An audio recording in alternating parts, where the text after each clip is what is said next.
같이 한번 읽어보도록 하겠습니다. 우리 새가족 신대원 방문 사진 아래 있습니다. 우리 주황색으로 쓰여 있는 하나님의 말씀을 마음을 담아서 한 목소리로 읽어보도록 하겠습니다. 시작! 누구든지 자기를 높이는 자는 낮아지고 누구든지 자기를 낮추는 자는 높아지리라. 마태복음 23장 12절 말씀. 아멘. 혹시 이 말씀을 미리 와서 읽으시고 암송하신 분 계실까요?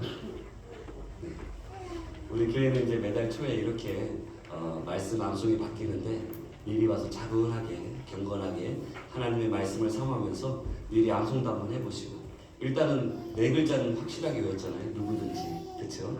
네, 우리가 이 암송을 잘 하셔서 정말로 이 말씀대로 한 달을 살아가는 저와 여러분이 되었으면 좋겠습니다. 할렐루야. 네, 우리 옆 사람과 한번 이렇게 인사해볼까요? 집사님, 권사님, 제 직분을 불러가면서 당신의 얼굴을 보니 하나님의 얼굴을 보는 것 같습니다. 시작. 당신의 얼굴을 보니 하나님의 얼굴을 보는 것 같습니다. 네, 어느 교회 목사님이 그 위임 예배 때 처음 보는 사람들이 가득한데 이렇게 인사를 시키더라고요. 당신의 얼굴을 보니 마귀를 보는 것 같습니다. 막 얼굴이 막 분노와 불평과 원망과 짜증과 이 불편함이 막 있는 그곳을 보면서 좀 얼굴 좀 피라고 우스갯소리로 하셨는데요.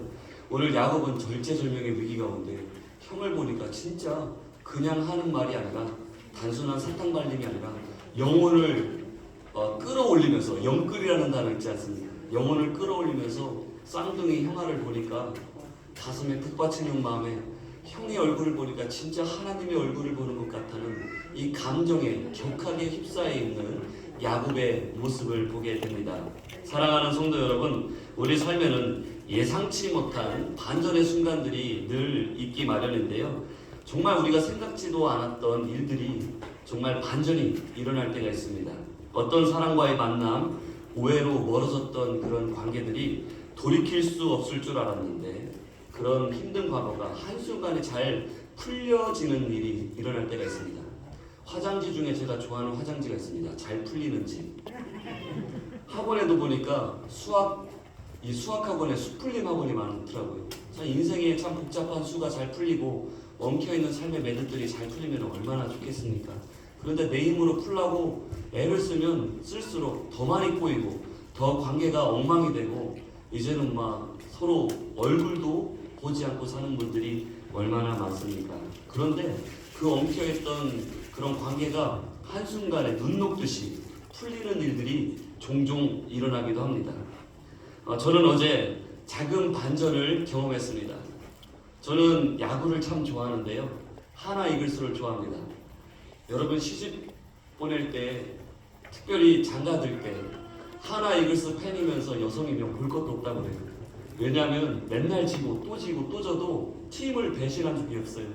그런 충성심과 팬심이 가득해서 그런 이야기들이 나오는데요.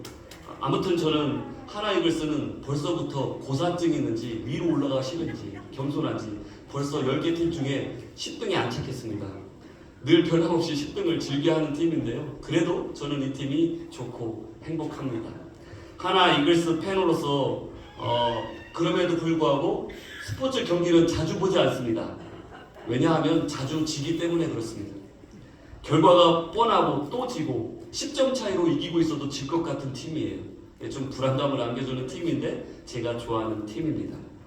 어제도 사무실에서 애초부터 1회초부터 9회까지 하잖아요. 애초부터 포기를 했는데 갑자기 많은 시간이 흘러서 저희 큰아들이 아빠! 하면서 사무실을 급하게 뛰어들어서 쳤어! 뭘 쳤어?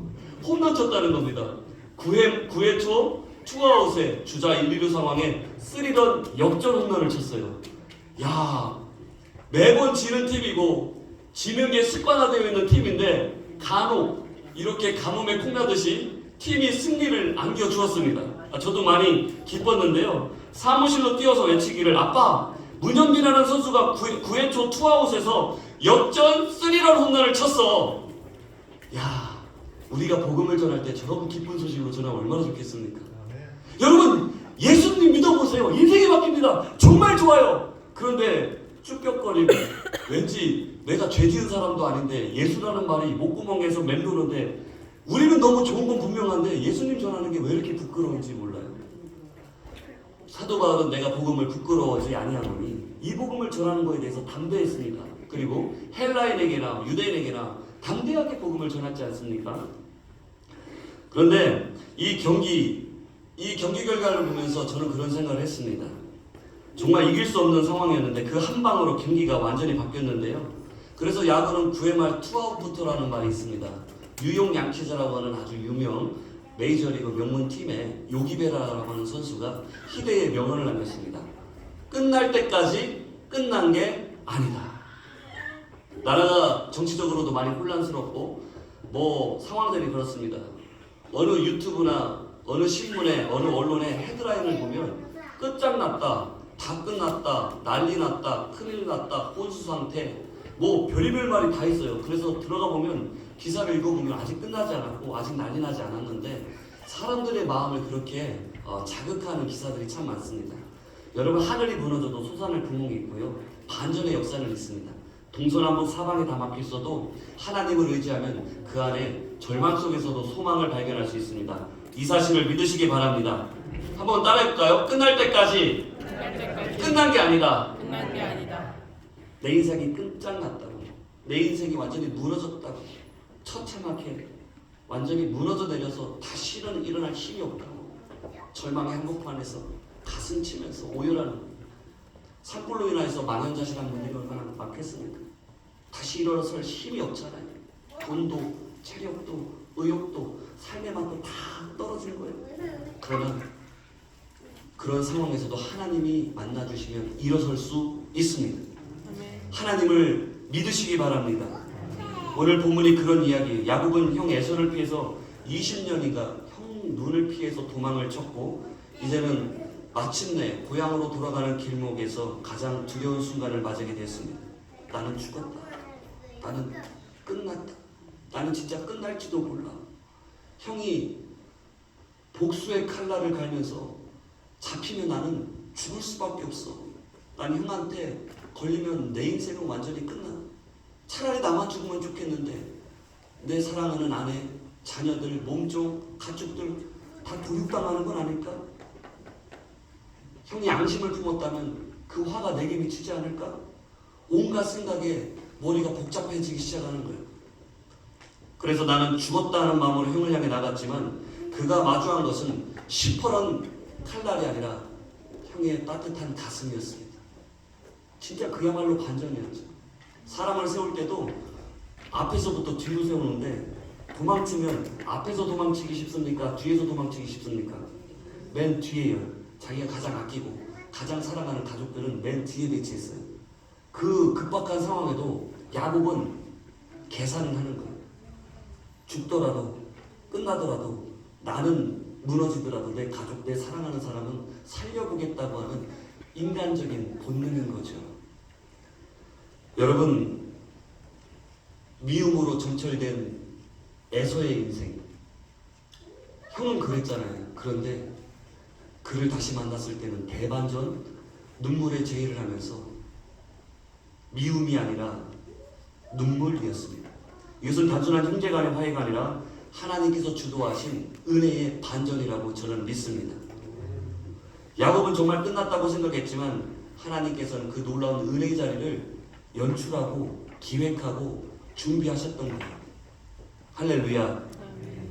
오늘 이 말씀을 통해서 우리 삶의 두려움 그리고 우리의 공포심, 누군가와 깨어진 관계, 그게 부모 자녀가 아니든 이웃가 아니든 성도가 아니든 또 사랑하는 구역 식구 안에서 교우가 아니든 누구든지 간에 여러분의 직장 생활하면서 동네 사람들과의 여러 가지 형편없는 나의 관계 때문에 나는 끝났다.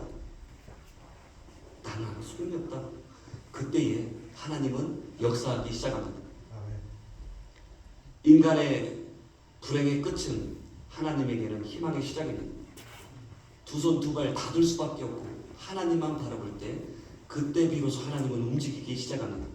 함께 지어져가는 교회, 주의 움직이는 교회가 우리 축복령 교회가 되시고 이곳에서 여러분 희망을 발견하고 어려움 중에도 환난 중에도 하나님 때문에 소망이 되시기를 바랍니다. 여러분, 오해와 미움까지 넘어서 역사하시는 하나님의 은혜와 능력을 함께 나누기를 원하는데, 첫 번째, 야곱의 마음은 두려움으로 가득 찼습니다. 전날의 두려움이 변하여, 전날의 한숨이 변하여 내 기도가 되었고 내 노래가 되었다, 이런 찬양이 있지 않습니까? 두려움으로 너무 가득한 거예요. 성도 여러분, 야곱이 지금 어떤 마음으로 형 에서를 기다리고 있었을지 우리가 그 심정을 조금은 짐작할 수 있습니다. 20년 전 그는 형의 분노를 피해서 목숨을 부지하려고 급하게 도망쳤습니다. 그날 밤에 야반 도주를 한 거예요. 뭐 이것저것 챙길 시간이 어디 있어요? 잡히면 끝인데. 형의 축복을 가로채고 거짓으로 아버지 그를 속였던 그날 이후 그는 단 한 번도 형을 잊은 적이 없을 거예요. 아무리 이리 뒤척 저리 뒤척 형을 잊어버리려고 해도 마음 언저리에는 늘 형에 대한 두려움과 공포가 있는 겁니다. 그리고 마침내 고향으로 돌아가는 그 길에서 그토록 두려워하던 형을 마주해야 되는 순간이 찾아왔습니다. 그야말로 원수는 외나무 다리에서 만난다고 했는데, 그 외나무 길을 걷고 있는 야곱의 심정을 여러분 한번 헤아려 보십시오. 얼마나 두렵고 무섭고, 할 수만 있다면 이 고난의 길을 피하고 싶었겠습니까? 또 도망치고 싶었을 거예요. 20년 전 그날 밤처럼. 그런데 그 형이 400명의 장정을 데리고 있다는 소식을 듣게 됩니다. 안 그래도 두려운데 혼자 오는 것도 아니고 아주 힘이 센 그런 장정들 400명이 함께 오고 있습니다. 야곱은 순식간에 마음이 극도로 불안해지며 무너져 내렸을 겁니다. 아, 진짜 끝났구나. 내 인생은 이제 끝장났구나. 살 기회를 잃었구나. 하나님이 복 주신다는 말을 분명히 들었음에도 불구하고 다가오는 형의 그 모습이 자기의 숨통을 조금씩 조이는 거예요. 모든 계산이 뒤틀리고 모든 생각이 무너질 때에 모든 것이 망가지고 오래 묻어두었던 죄책감이 다시 심장을 내리두를 때 그는 극도로 고통스러웠을 것입니다.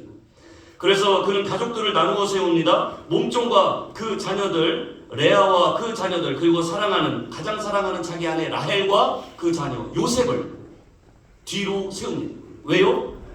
형이 악감정을 가지고 칠 때에 서둘러 급히 도망쳐라. 너희들만큼은 살아라. 그게 바로 야곱의 마지막 할 수 있는 마지막 남은 카드, 마지막 계산 방법이었습니다. 만약 공격이 시작된다면 적어도 라헬과 요셉만큼은 도망칠 수 있도록 그렇게 머릿속으로 계산한 거죠. 야곱은 자기가 쌓은 모든 것을 한순간에 다 잃을까봐 두려웠어요. 정말 야곱의 인생을 한번 생각해 보십시오. 우리 어머니의 인생들, 아버지 인생들, 우리 80이 넘고 90이 넘으신 70세 이상의 어르신들도 마찬가지고요. 가깝게는 60대도 마찬가지고요. 여러분들이 있기 때문에 자유민주주의 대한민국이 있었던 겁니다. 얼마나 허리띠 졸라매고 드시고 싶은 거 드시지 못하고 입고 싶은 거 제대로 입지도 못하고 누리지도 못하고 한 번 가족들 데리고 어디 한번 여행 한번 가보지 못하고 음식 한번 제대로 따뜻한 거 맛있는 거 드시지도 못하고 정말 힘들게 어렵게 살아오셨잖아요. 야곱도 눈붙일 겨를 없이 밤낮으로 애쓰며 그렇게 열심히 살았어요. 삼촌한테 자기 장인 어른한테 그렇게 당하면서도 참고 또 참고 버티면서 견디면서 힘들게 어렵게 일궈놓은 모든 것을 400명의 장정들이 자기를 향해 오는 형의 모습 앞에서 다 무너져 내리는 거예요. 내가 지금까지 애쓰고 수고한 것 하나님의 은혜라고 하지만 이 모든 것을 다 잃을까봐 두려운 거예요. 무서운 거예요. 정말 저는 야곱이라면 얼마나 온몸이 사시나무 떨리듯이 두려워 떨었을까. 겁에 질렸을 것 같습니다. 그리고 그는 자신이 맨 앞에 서서 형을 향해 나갑니다. 땅에 몇 번 절합니까? 7번이나 절하는 거예요. 이거는 고대 근동에서 지체 높은 아주 어미로운 왕 앞에서 일반 평민이 하는 행동입니다. 자기 혈육이잖아요. 자기 핏줄이고 자기 하나밖에 없는 형이잖아요. 형 앞에 아우가 7번이나 땅에 엎드려 절하는 거예요. 절하면서 무슨 생각을 했을까? 가슴이 쿵닥쿵닥쿵닥 뛰면서 두려웠을까? 절하는 중에도 형이 나를 죽일까? 그는 왕 앞에서 취하는 자세로 나는 아무것도 아닙니다. 나는 당신의 종입니다. 형, 나를 좀 살려줘. 나를 좀 불쌍히 여겨줘. 나에게 좀 자비를 베풀어줘 하는 심정으로 형 앞에 엎드린 거예요. 그야말로 그의 몸집은 철저한 항복과 눈물 어린 간청이었습니다. 제발 좀 나 좀 살려달라고. 여러분, 이 장면은 단지 야곱의 겉모습을 보여주는 것이 아닙니다. 그 내면의 상태, 곧 인간의 연약함과 죄에 대한 두려움을 적나라하게 보여주는 거예요. 자기가 예전에 지은 죄 때문에 죄를 지은 대상 형 앞에서 내가 왜 그랬을까? 내가 형에게 왜 그런 몹쓸 짓을 했을까? 후회가 밀려오고, 그리고 내 식구들이 또 교차가 되는 거예요. 마음의 마음감이 교차가 됩니다. 여러분, 죄책감은 이렇게 사람을 움츠리게 만들고 과거의 잘못은 우리의 오늘을 매우 조심스럽게, 때로는 왜곡되게 만듭니다. 우리는 죄를 지을 때만 괴로운 게 아니에요. 그 죄를 잊지 못할 때 밤새도록 뒤척이면서 그 죄를 떨쳐버리려고 애를 쓰리면 더 선명하게 그날의 죄악상이 떠오르고 회한이죠. 그날의 잘못이 계속해서 가슴을 억누릅니다. 야곱은 지금 죄책감과 두려움 속에서 하나님의 약속보다 형의 표정을 더 두려워하고 있습니다. 하나님께서 분명히 너를 반드시 복주고 돌아오게 할 것이다, 주님 말씀하셨습니다. 하지만 그의 마음은 여전히 혹시라도 형이 나를 죽이면 어떡하지? 나를 무너뜨리면 난 어떻게 해야 되지? 공포에 사로잡혀 있습니다. 사랑하는 여러분, 이 모습이 어쩌면 저와 여러분의 모습은 아닙니까? 우리도 인생의 어떤 관계 앞에서, 상황 앞에서, 두려움 앞에서 너무 속상하고 분하고 괴롭고 억울하고, 이런 두려움이 왔으면 하나님의 약속을 잊을 때가 있습니다. 혹시 나를 미워하진 않을까? 나는 사람들하고 원수져서 이제 나는 못 살 것 같아. 그 사람은 여전히 나를 용서하지 않을 거야. 절대로 나를 봐주지 않을 거야. 이런 생각에 막 사로잡히는 거죠. 그래서 자꾸 계산하고 대비하고 그 사람의 눈치를 보느라 하나님의 은혜는 뒷전이 되어버릴 때가 있습니다. 이게 저의 모습이고 어쩌면 여러분의 모습입니다. 하지만 여기서 우리는 중요한 한 가지를 기억해야 됩니다. 야곱이 제 아무리 대비하고 애를 쓰고 아무리 엎드려도 그 문제를 해결할 수 있는 분은 그 상황에서 형도 아니고 하나님인 줄 믿으시기 바랍니다. 야곱이 아무리 절을 해도 형이 진심으로 마음을 돌리지 않는다면 그는 단칼에 죽을 수밖에 없을 거예요. 아무리 혈육 하나뿐인 동생이라 할지라도 이미 눈이 돌아버리고 시쳇말로 완전히 머리 뚜껑이 열려있는 상태인데 이성이 그를 다스리지 못합니다. 감정이 폭발한 상태에 그토록 미워하던 그놈이 내 앞에 있는데 당장에 쳐 죽여도 모자랄 그 인생을 바라보는 이 에서의 마음까지도 다스리는 것이 저는 하나님이라고 생각을 합니다. 여러분, 참된 피난처는 그동안 그가 쌓아온 가축이나 가족이 아니라 하나님의 손이셨습니다.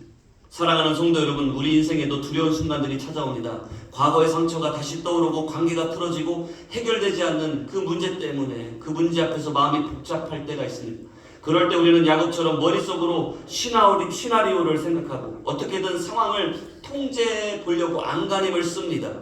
하지만 기억합시다. 우리가 엎드릴 자리는 사람 앞이 아니라 하나님 앞에 엎드려야 됩니다. 문제 앞에 굴복해서 이리리 척 저리리 척 아무리 묘수를 짜내도 방법이 없어요. 이걸 헤어나올 수 있는 대책이 없어요.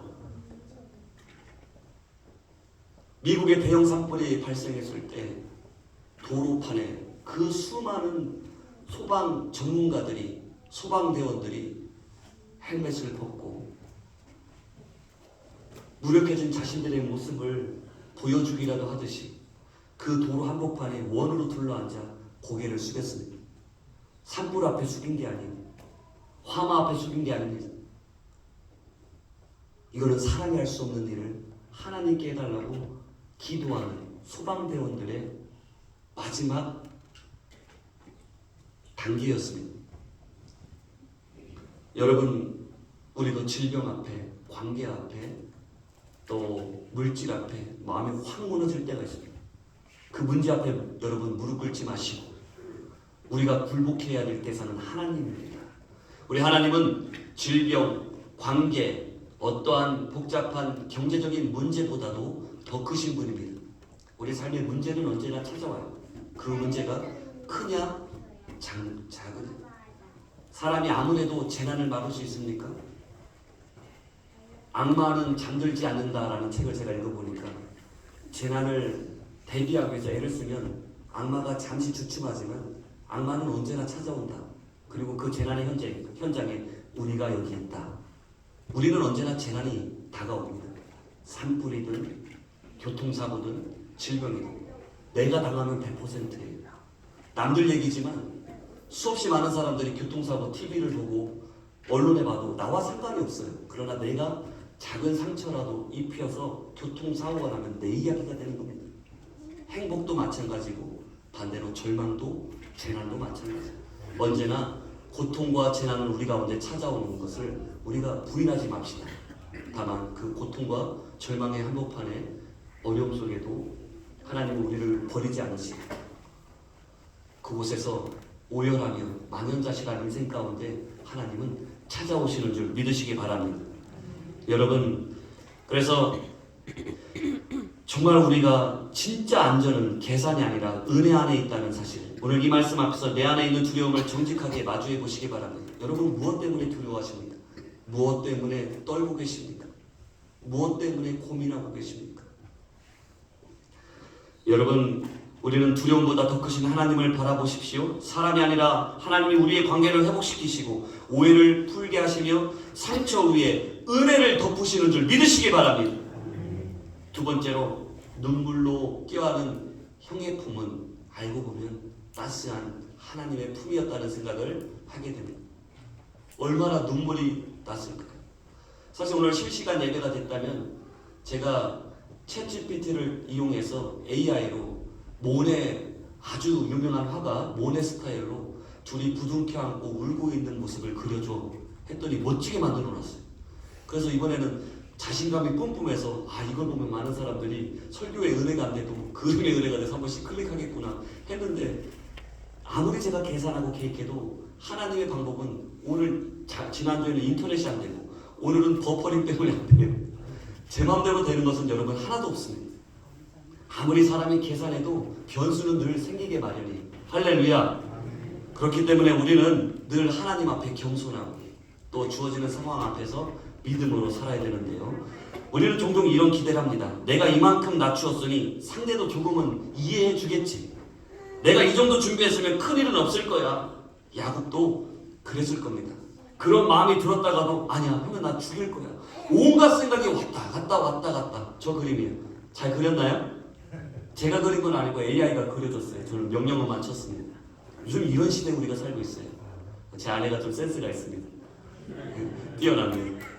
여러분, 형한테 7번 전하면서 형에게 다가가면서도 마음 한구석에 여전히 불안이 있었을 겁니다. 형이 날 용서하지 않으면 어떡하지? 지금 이 엎드림이 전혀 통하지 않는다면 어떡하지? 두려웠을 거예요.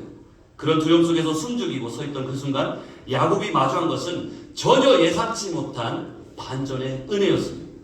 에서가 달려와 그를 맞이하여 안고 목을 어긋맞추어 그와 입맞추고 서로 운지라. 사진 한 번만 다시 한번 보여줄 수 있을까요? 여러분, 놀랍지 않습니까? 형 에서는 한마디 꾸짖음도 없이 망설임도 없이 달려와 야곱을 껴안았습니다. 진나라 탕자가 허랑방탕하여 아버지의 산을 다 축내고 여잔 따 갖다 다 바치고 다 쓰고 돼지가 먹는 쥐엄나무 열매를 먹다가 집으로 돌아왔을 때 그에게 새 옷을 입히고 새 신발을 신겨주고 너는 여전히 내 아들이라고 손에 가락지를 끼워주고 그와 어긋 맞추어 뛰어나와서 안았던 아버지의 모습을 보는 것 같아요. 멀고 험한 이 세상 길, 정처 없는 나그네 길. 이 찬양 있잖아요. 돌고 돌고 내 마음대로 할 거야, 내 뜻대로 할 거야, 내 생각대로 할 거야 하다가 부딪히고 무너지고 세상에서 다 어떻게 할 방법이 없을 때 아버지 품은 언제나 따뜻합니다. 여러분, 교회 생활하다 혹 시험이 들고 믿음 생활하다 혹 마음이 낙심이 되고 아버지의 집을 떠나 방탕하시다가도 주님께로 돌아오면 하나님은 말씀으로 여러분을 위로해 주시고 찬양 가운데 여러분의 메말른 눈물샘을 터뜨려 주시고 여러분을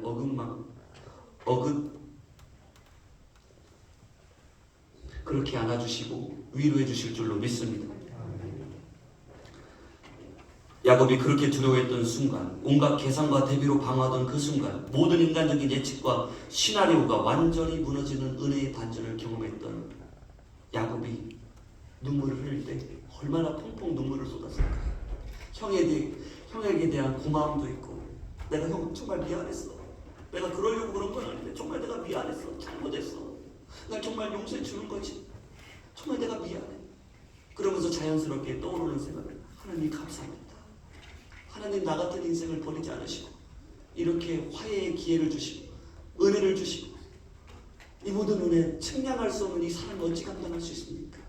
야곱과 에서의 이 화해 사건은 어쩌면 이 땅에 하나님과 인간 사이에 완전히 죄로 인해 단절되었던 그 단절된 현장을 복구시키려고 십자가를 참으사 그 모든 부끄러움을 개의치 않으시고 이 땅에 오신 예수 그리스도의 은혜로 하나님과 인생들이 다시 회복할 수 있는 길이 열렸잖아요. 하나의 예표가 아닌가 생각합니다. 우리가 주님이 사랑이 아니면 우리가 지옥 갈 수밖에 없던 인생이 어찌 보혈의 공로로 반전의 은혜를 누릴 수 있겠습니까? 우리는 보혈의 공로로 살아가야 될 줄로 믿습니다. 할렐루야. 여러분, 그 전날 밤에 분이엘에서 하나님과 밤새도록 씨름하면서 천사와 씨름할 때 자기 환도표가 어긋나면서도 끝까지 붙들고 놓지 않은, 지난주에 말씀을 꽉 붙들라 그런 말씀을 드렸습니다. 그리고 이어서 분이엘, 오늘 바로 야곱의 이야기까지 반전의 은혜, 대반전, 눈물의 죄를 하게 될 때에 그날 밤을 한번 떠올려 보십시오. 그 전날 밤에 정말 붙들면서 나를 축복하지 않으면 내가 당신을 가게 하지 아니하겠나이다. 나는 여기서 죽겠습니다. 하나님 나를 축복하지 않으면 나는 소망이 없습니다. 하나님 나를 좀 불쌍히 여겨 주옵소서. 이런 기도가 아니었겠습니까? 생명을 걸고 하는 기도였어요. 여러분, 단순히 물질의 복을 구한 게 아니라 곧 다가올 형과의 만남에서 하나님의 도우심을 간절히 구한 기도였고, 그 기도는 눈물의 제의를 통해서 응답받은 줄 믿으시기 바랍니다. 야곱의 마음만이 아니라 에서의 마음까지도 만져주신 거예요. 여러분, 어떻게 보면 두 사람이 화해하고 아름다운 장면으로 끝날 수 있지만 그 배후에서 역사하시는 하나님의 은혜를 우리가 보아야 할 줄로 믿습니다. 우리 하나님은 관계 속에서도 역사하시는데, 우리는 때로 사람의 마음을 어떻게 바꿔야 할지 몰라서 그냥 주저앉아 버릴 때가 있고, 그냥 관계와 만남을 끊어버릴 때가 있습니다. 하지만 기억하십시오. 우리가 할 수 없는 것을 하나님은 하실 수 있습니다. 인정하시면 크게 한번 아멘 합시다. 야곱은 그날 형의 품에서 눈물을 흘렸지만 그보다 더 큰 은혜는 하나님께서 그 눈물을 준비하셨다는 사실이에요. 세상에 살면서 눈물 날 일, 속상할 일, 억울한 일, 고통스러운 일, 괴로운 일이 왜 없겠습니까? 그러나 그 일로 끝난다면 계속 고통스럽잖아요. 반전의 은혜, 다시금 회복되는 역사, 다시금 만남이 이루어지고 또 그 관계가 회복되어질 때 우리 삶에 소망이 있지 않겠습니까? 혹시 누군가와 관계가 어긋나 있거나 불편해 있거나 마음이 낙심되어서 쉬고 계시는 분들이 여러분의 가정 가운데, 이웃 가운데 있는지 모르겠습니다. 여러분, 포기하지 마십시오. 하나님은 절대로 여러분을 포기하지 않습니다. 때가 되면 이 빈자리를 가득 채우고, 늘 소망 가운데 저는 정말 이 축복영교회를 통해서 이 땅에 많은 영혼들이 돌아오게 될 거라고 생각을 합니다. 혹여나 그래 되지 않더라도 저는 포기하지 않는 하나님을 신뢰하며 끝까지 전도하는 일에, 생명 다해 복음을 전하는 일에, 말씀으로 위로하고 소망을 전하는 일에 힘을 쓸 겁니다. 여러분, 하나님의 손에 붙잡힌 마음은 어떤 벽도 뛰어넘고 어떤 상처도 덮고 어떤 미움도 녹여낼 수 있습니다. 야곱은 에서를 통해서 하나님의 얼굴을 보았습니다. 오늘 우리도 누군가의 용서 속에서, 누군가의 품 속에서 그리스도의 얼굴, 예수님의 얼굴을 볼 수 있는 저와 여러분이 되기를 소망합니다. 참 우리의 신앙의 선배들은 예수님처럼 살다 가신 분들이 많습니다. 끝없이 희생하고 또 억울한 일을 당하고 매맞고 고문을 당하고 복음 전하는 것 때문에 모든 것을 다 빼앗긴 처럼 가족이 죽임을 당하기도 하고 고초를 겪으면서도 예수님을 포기하지 않았던 그분들 때문에 이 나라 대한민국이 있는 줄로 믿습니다. 늘 저는 신앙의 선배들에 대해서 감사함을 느끼고 고마움을 느끼고 있습니다. 저도 설교는 하지만 이 설교단에서 내려오면 대신방 중학교 기간 가운데 우리 권사님들이나 집사님들이 살아온 삶의 여정을 듣다 보면 마음이 겸허해지고 우리 사랑하는 우리 귀한 권사님들 덕분에 집사님들이 살아온 그 믿음의 여정 때문에 이 나라가 있구나 늘 고마움을 느끼고 있습니다. 그런데 저는 말씀을 전해야 되는 주의 종이기 때문에 담대하게 혹여나 복음을 전하다가 무슨 어려움이 당할지라도 혹은 반대로 무슨 영예를 얻거나 상관없이 저는 담대하게 전해야 되겠습니다. 누가 뭐라 하든 누가 칭찬을 하든 그건 사람의 소리고 하나님이 세웠으니 그 세워진 자리에서 저는 힘을 다해서 전할 것이고 여러분도 할 수만 있다면 설교를 들으실 때만큼만 젊은이의 말이 아니라 하나님의 말씀으로 받으셔서 말씀대로 순종하시며 행하시는 저와 여러분이 되길 소망합니다. 그럴 때 여러분의 삶에 위로가 있고 소망이 생기는 겁니다. 하나님을 의지하지 않는다면 무엇을 의지하겠습니까? 돈을 의지하겠습니까? 여러분의 건강을 의지합니까? 여러분의 자녀를 의지하겠습니까? 우리는 언제 어느 때라도 응급 상황이 발생할 수 있어요. 사람은 그런 거예요. 몸이 지병이 있어서 응급 상황이 생길 수도 있지만 사건, 사고는 언제나 우리 가운데 그 재난은 찾아올 수 있다는 거예요. 그렇기 때문에 평소에 늘 주님을 붙드시는 은혜가 있기를 소망합니다. 마지막으로 하나님이 이루신 화해의 은혜가 8절부터 11절까지 나왔는데 야곱은 형 에서에게 자신의 가축과 재물을 선물로 드리면서 이렇게 말합니다. 형님의 얼굴을 배운즉 하나님의 얼굴을 본 것 같사. 이 고백은 단순한 인사치레가 아니었습니다. 그는 지금 형의 용서를 통해 하나님의 용서를 본 것이고 형의 품을 통해 하나님의 그 따스한 품을 느낀 것입니다. 야곱은 알고 있었습니다. 형에게 드리는 선물보다 그 마음을 얻는 것이 더 중요하다는 사실을 알고 있었습니다. 형에게 정말 모든 것을 다 하고 싶은 걸 다 한 거예요. 그 마음은 사람의 말이나 계산으로 얻을 수 없는 것이라는 것도 잘 알았습니다. 그래서 그는 형에게 간건합니다. 형, 제발 나의 선물을 받아줘. 근데 진짜 이거 마음으로 드리는 거야. 진짜 중심을 다해서 형한테 주는 거야. 제발 나의 선물을 좀 받아줘.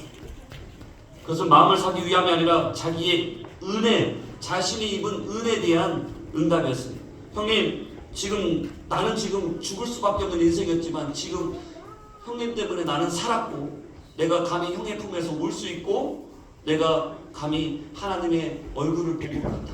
형 너무 고마워. 내가 그동안 너무 잘못했어. 형 나 때문에 너무 마음이 속상했지.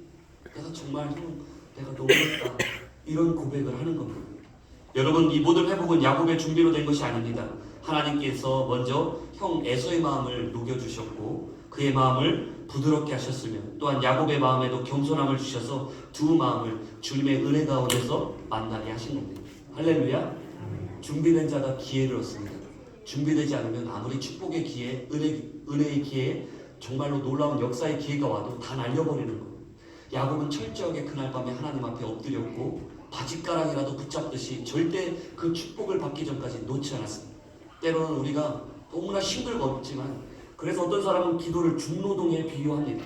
목숨을 걸고 마음을 다해 생명을 걸고 기도해야 될 때가 있다는 것입니다. 저는 지난 목요일 날 제22회 고신총회 전국 특별 기도에 갔습니다.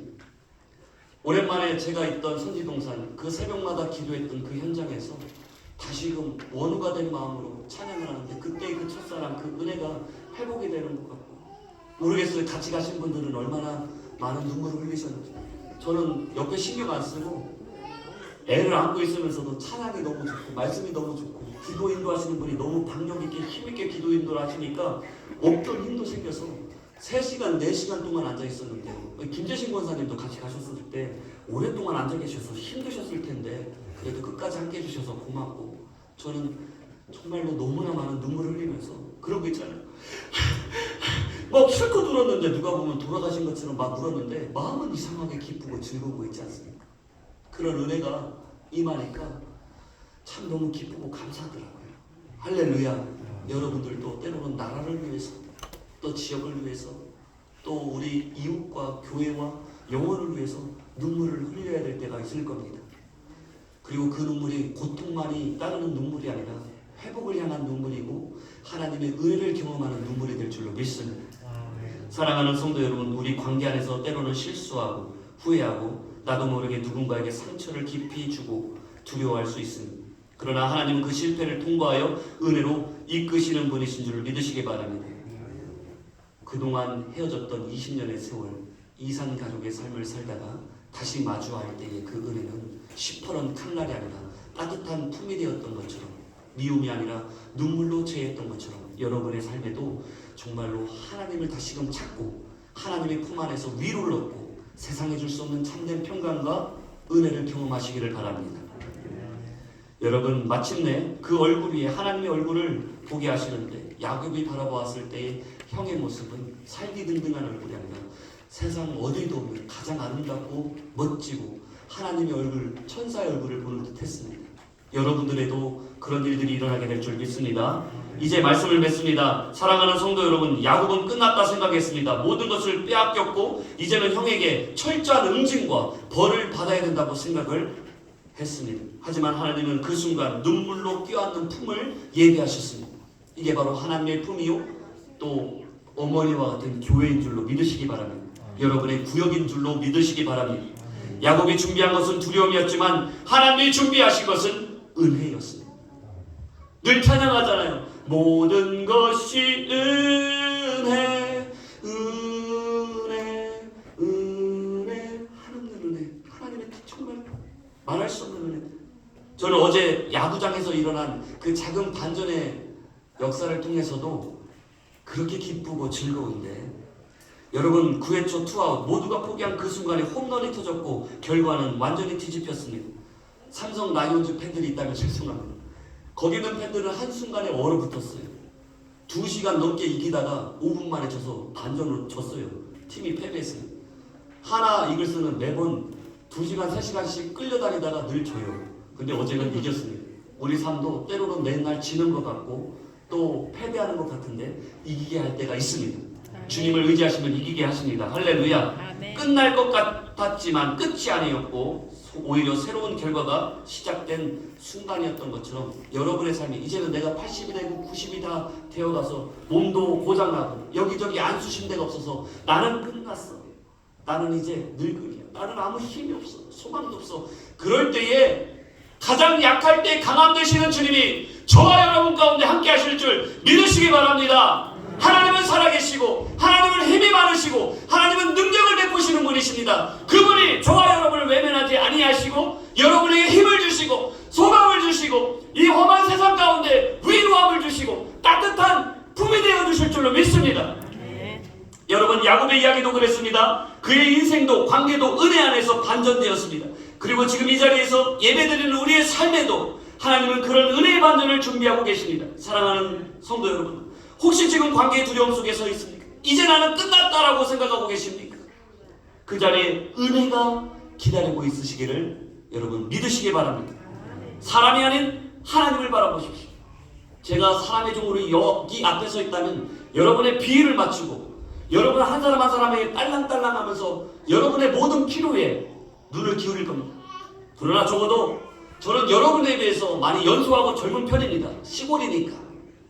그러나 설교를 하고 목회를 하는 그 순간만큼 담대하게 주의 종으로 저는 여러분에게 힘있게 말씀을 선포할 것이고 듣는 심령이 그것을 믿음으로 받아들일 때 아멘으로 화답한다면 그것은 하나님의 살아계신 말씀이 될 것이고, 의심하고 그냥 자기 생각을 말한다 하면 여러분 그 말로 끝날 겁니다.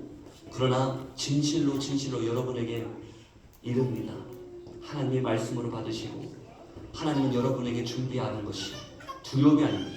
쏟기 두려워하지 말라. 놀라지 말라. 내가 너와 함께합니다. 의로운 오른손으로 너를 붙들리라. 강한 손으로 여러분을 붙들고 계신 하나님께서 여러분의 약할 때 강함 되시는 줄 믿으시기 바랍니다. 함께 기도합시다. 사랑의 하나님 아버지,